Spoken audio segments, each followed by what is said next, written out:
समंदर के किनारे एक महानपुर नाम का गांव था। वो गांव बहुत खुशहाल था।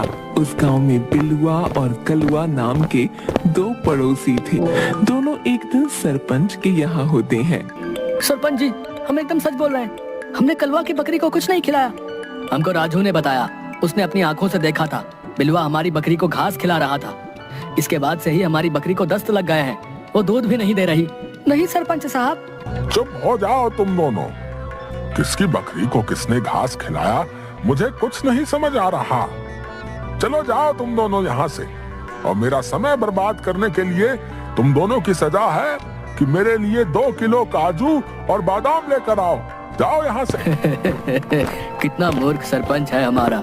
उससे महामूर्ख तो तुम हो जो उसके पास जाते हो। अपना फायदा कराकर हम दोनों को फंसा दिया उसने। काजू बादाम के दाम मालूम है? आगे से अगर तूने मेरी बकरी को कुछ भी खिलाया तो देख लेना। अरे मूर्ख इंसान, मैंने 100 बार बताया कि मैंने तेरी बकरी को कुछ नहीं खिलाया। तू अपनी बकरी का ख्याल ठीक से रखा कर। है। इस बात को लेकर बिलुआ और कलुआ 1 महीने तक बातचीत बंद रखते हैं। एक दिन बिलुआ और कलुआ दोनों मछली पकड़ने का कांटा लेकर निकलते हैं। रास्ते में दोनों टकरा जाते हैं। बिलुआ, अब तेरी बकरी ठीक है कि नहीं? वो जितने दिन तुम जैसे लोगों से दूर रहती है वो ठीक ही रहती है। हाँ, तुम और तुम्हारी बकरी हमसे तो दूर ही रहा करो। हम बुलाते थोड़ी हैं। आज तुम ये मछली का कांटा लेकर कहाँ जा रहे हो? यूं ही टहलने निकला था। सोचा ये कांटा अकेले क्यों रहे, इसे भी साथ ले चलूं। है भाई, ऐसा सवाल पूछता है क्यों? मछली पकड़ने का कांटा लेकर मछली पकड़ने ही जाऊंगा ना। तुमसे ना होने वाला मछली पकड़ने का काम। तुम ऐसे काम करते क्यों हो जो तुमसे हो ही ना। अच्छा, ऐसी बात है। ठीक है, फिर आज तो हो जाए मुकाबला। चलो देखते हैं कौन ज्यादा मछलियाँ पकड़ता है। कलुआ और बिलुआ साथ में समंदर के किनारे पहुंचते हैं। बिलुआ और कलुआ दोनों मछली पकड़ना शुरू कर देते हैं। कलुआ एक के बाद एक मछलियां पकड़ती जा रहा था। वहीं बिलुआ के कांटे में अभी तक एक भी मछली नहीं फंसी थी। अगर ऐसा ही चलता रहा तो मैं तो हार जाऊंगा। अब मुझे कुछ करना पड़ेगा। उस किनारे पर ऐसी जगह थी जहाँ पर खतरे का निशान बना हुआ था। उस जगह के बारे में ऐसा कहा जाता था कि जो उस जगह पर जाता है वो लौट कर नहीं आता। पर उस जगह पर बहुत सी मछलियां थीं। बिलुआ जीतने के लालच में उसी जगह पर मछली पकड़ने चला जाता है। अचानक से उसका कांटा जोर से टननाता है। अरे वाह, लगता है मेरे कांटे में बहुत बड़ी मछली फंसी है। अब तो मैं ही जीतूंगा। कलुआ बिलुआ की तरफ देखता है। बिलुआ का कांटा बहुत तेज टनटना रहा था। बिलुआ से वो संभाला नहीं जा रहा था। कलुआ भी उसी पानी की तरफ चला गया और वो भी संभाल नहीं पाया। अरे बिलुआ, मरेगा क्या? कांटा छोड़। हाँ, तू तो ऐसा ही कहेगा। इतनी बड़ी मछली है, मैं अपना कांटा नहीं छोड़ूंगा। इससे अगर मैंने पकड़ लिया तो मैं जीत जाऊंगा। बिलुआ कांटे को पकड़े हुए था और कलुआ बिलुआ के पैरों को। अचानक से वहाँ बहुत सुनहरी लाइट आने लगी। दोनों की आंखें चौंधिया गईं। बड़ी मुश्किल से बिलुआ आंखें खोलकर देखने लगा तो देखता है कि वो मछली सोने की बनी होती है और उससे बहुत सुनहरी लाइट निकल रही थी और वो उन दोनों को समुद्र के बीचों बीच ले जा रही थी। हाय रे दैया, ये क्या है? मैंने सोने की मछली पकड़ रखी है। आज के बाद तो मुझे कभी भी कोई काम करने की जरूरत ही नहीं होगी। मेरे तो भाग्य खुल गए भगवान। ये जरूर कोई मायावी जाल है। ये हमें समुद्र के बीचों बीच क्यों ले जा रही है? बिलुआ, कांटा छोड़ दे और चल तैर कर किनारे पर चलते हैं। तुझे जाना है तो जा, मैं तो कहीं नहीं जाने वाला। बिलुआ और कलुआ इतनी बातें कर ही रहे होते हैं कि अचानक से बहुत सारी सुनहरी लाइट आ गईं और दोनों बेहोश हो गए। बिलुआ ने उठते ही अपनी सोने की मछली को खोजा। वो जिस मिट्टी पर सोया हुआ था वो पूरी ही सोने की बनी थी। वो अपने बगल में देखता है तो वहाँ कलुआ बेहोश पड़ा था। कलुआ, उठकर देख, हम कहाँ आ गए हैं। कलुआ उठ जाता है और फिर थोड़ा होश में आता है। अपने आसपास से सब तरफ सब कुछ उसे सुनहरा नजर आ रहा था। वो बिलुआ से कहता है, ये तू कहाँ ले आया है मुझे? ये कौन सी जगह है? हम यहाँ से बाहर कैसे जाएंगे? मुझे इसमें कुछ गड़बड़ लग रही है। बाहर जाने की बात बाद में, पहले देख तो यहाँ पेड़ पौधे भी सोने के हैं और उसमें पत्ते भी सोने के हैं। हम ज्यादा से ज्यादा सोना अपने साथ भर लेते हैं, फिर यहाँ से निकलने का रास्ता खोजेंगे। पूरा जीवन हम ऐसे आराम से जी पाएंगे भाई। बिलुआ जल्दी जल्दी बहुत सारे सोने को जमा करने लगता है। तभी उनके सामने एक छोटे कद का एक आदमखोर सोने की तलवार लेकर आता है। वो बिलुआ के सामने आकर खड़ा हो जाता है। बिलुआ उसका रंग रूप देखकर चौंक जाता है। वो कलुआ को आवाज लगाता है। कलुआ भी आदमी को देखकर चौंक जाता है।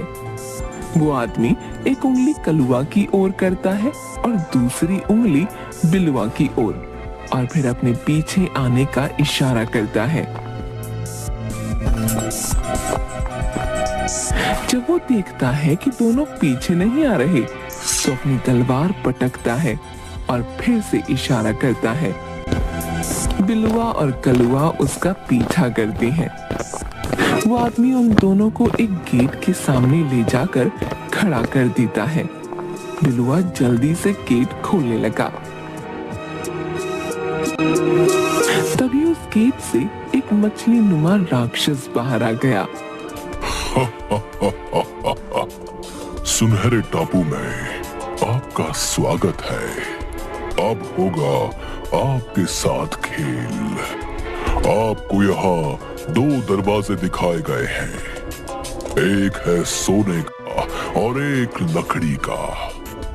जिस दरवाजे से दिल करे उस दरवाजे से जाओ और अपनी किस्मत आजमाओ। चल जल्दी से सुनहरे दरवाजे से चलते हैं। इतने सोने में तो हमें पूरी जिंदगी में कोई काम नहीं करना पड़ेगा। हमारे बच्चे और पोते पोती भी आराम से जीवन काटेंगे। अरे ये तो मुझे कोई चाल लगता है। इन लोगों से मुझे बहुत डर लग रहा है। ये लकड़ी का दरवाजा ठीक लगता है। चल हम इससे चलते हैं। तू पागल है क्या है? घर आई लक्ष्मी को मैं ऐसे कैसे ठुकरा दूं? मैं नहीं ठुकरा कर जा सकता। तुझे जो करना कर ले, मैं सुनहरे दरवाजे से जा रहा हूँ। कलुआ को लकड़ी का दरवाजा ही ठीक लगा, तो वो उसी ओर चला जाता है और बिलुआ सुनहरे दरवाजे से जाता है। जैसे ही दरवाजा खुला, वो एक दरबार में पहुंच गया। वहां सिंहासन पर एक मछली के शरीर पर इंसान के सिर वाली औरत बैठी थी। वो भी सुनहरे रंग की थी। उसके बाल भी सुनहरे थे। पूरी दरबारी छोटे कद के आदमखोर थे, जो कि हाथों में तलवार लिए थे। उसे देखते ही ये सब हल्ला करने लगे। शांति, सबकी इच्छा पूरी होगी। तो तुम ही हो वो गुनहगार जो आज शिकार बना है? आज तो बड़ा मजा आ गया। सारे छोटे कद के आदमखोर अपनी तलवार पटक कर हल्ला करने लगे। औरत ने उन्हें शांत होने का इशारा किया। बहुत दिनों बाद हमें शिकार मिला है।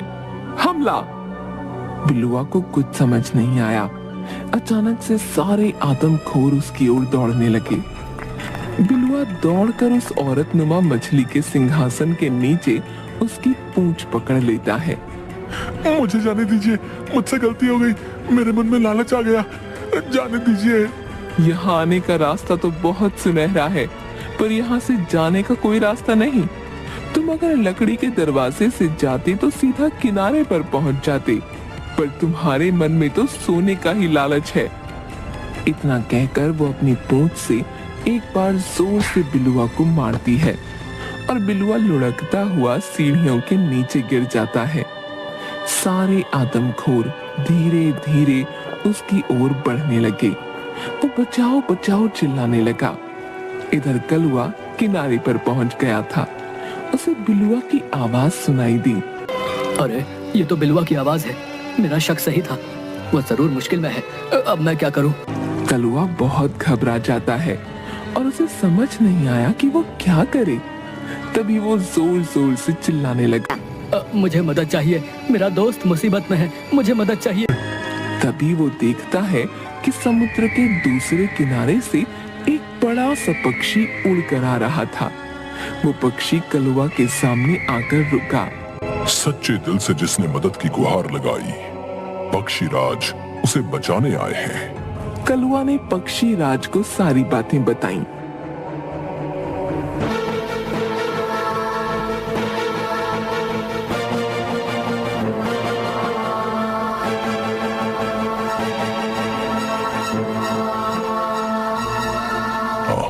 वो आदमखोरों का टापू है। उसकी रानी एक जल परी है। वो सोने से लोगों को ललचाकर अपने टापू पर फंसा लेती है। तुम मेरे ऊपर बैठ जाओ, मैं तुम्हारी मदद कर सकता हूँ। तुम पहले हो जो लकड़ी के दरवाजे से निकलकर बच गए हो। कलुआ पक्षीराज की पीठ पर बैठ गया। पक्षीराज बहुत तेज उड़ान भरने लगा और समुद्र के बीचों बीच एक टापू पर नीचे उतरने लगा। वहां से बिलुआ की आवाज आ रही थी। उड़ते उड़ते उसी जगह पर वो लोग बिलुआ के पास उतरते हैं। उन्हें देखकर सारे आदमखोर चौकन्ने हो गए। जल्दी से वो बिलुआ को अपनी पीठ पर बिठाते हैं और फिर उड़कर किनारे पर ले आते हैं। यार कलुआ तू सही कहता था, सोने का दरवाजा सच में एक माया जाल था। मैं इस जाल में फंस गया, तूने मुझे बचाया, इसका मैं जीवन भर शुक्रिया करूंगा और ये सीख याद रखूंगा। दोनों पक्षीराज को उड़कर जाता हुआ देखते हैं। कलुआ मन ही मन उसे बहुत शुक्रिया करता है। उसके बाद बिलुआ को लालच न करने की सीख मिलती है और कलुआ और बिलुआ बहुत अच्छे दोस्त बन जाते हैं।